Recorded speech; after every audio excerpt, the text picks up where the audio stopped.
మేము దిక్కు సక్కిరేనలో నా కొడుక తెలివికల్లోడు కాదు, నా ఇంట్లో ఆయన మొగోడు ఎవరు లేడు, నాకు అన్ని రోగాలే ఉన్నాయి, మనిషిని కూడా మంచిగానే ఉన్నా, నన్ను తీసుకుపోయి అడవిలేస్తే.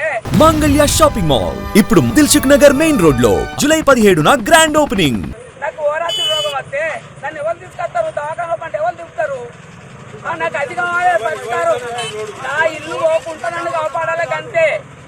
మేము దిక్కులేని పత్తులం, దిక్కున్నలమైతే ఈ పూరు గుడిసెలు ఉంటావా బిడ్డ, ఈ రోడ్డు మీద గుడిసెలు వేసుకొని ఉంటావా, దిక్కు లేకనే మేము రోడ్డు మీద ఉన్నాం, మమ్మల్ని ఏం చేస్తాడో చెయ్యని. ఇక 30 ఫీట్లు ఉన్నారన్న, 30 ఫీట్ల నుంచి ఉన్న రోడ్డు కాంగ్రెస్ ప్రభుత్వం 80 ఫీట్లు వేసుకో అంటే చాలా ఇల్లు పోతున్నాయన్న.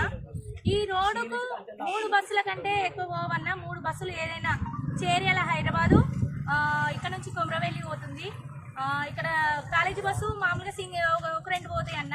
ఆ 3 బస్సుల కోసం 80 ఫీట్ల రోడ్డు దేనికోసం అన్న? 80 ఫీట్ల రోడ్డు కాకుండా 50 ఫీట్ల రోడ్ వేసుకున్నా, 40 ఫీట్ల రోడ్ వేసుకున్నా కూడా లారీలు పోతాయి, బస్సులు పోతాయి, ఇవన్నీ పోయినా కూడా దేనికోసం అన్నా? ఇది బతుకమ్మ పండుగకు రోడ్ చూస్తే తప్ప ఈ రోడ్ ఎవరు చూడరు.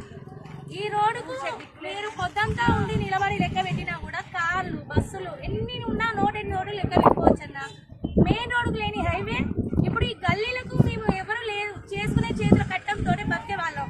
ఆ బతుకు కోసం ఎందుకన్నా మా నోట్లో ఇట్లా ఇల్లు పోగొట్టి మమ్మల్ని రోడ్డుకి ఎక్కుతారు కదా, ఈ పోకుండా ఇల్లు పోకుండా చూసుకోవాలి.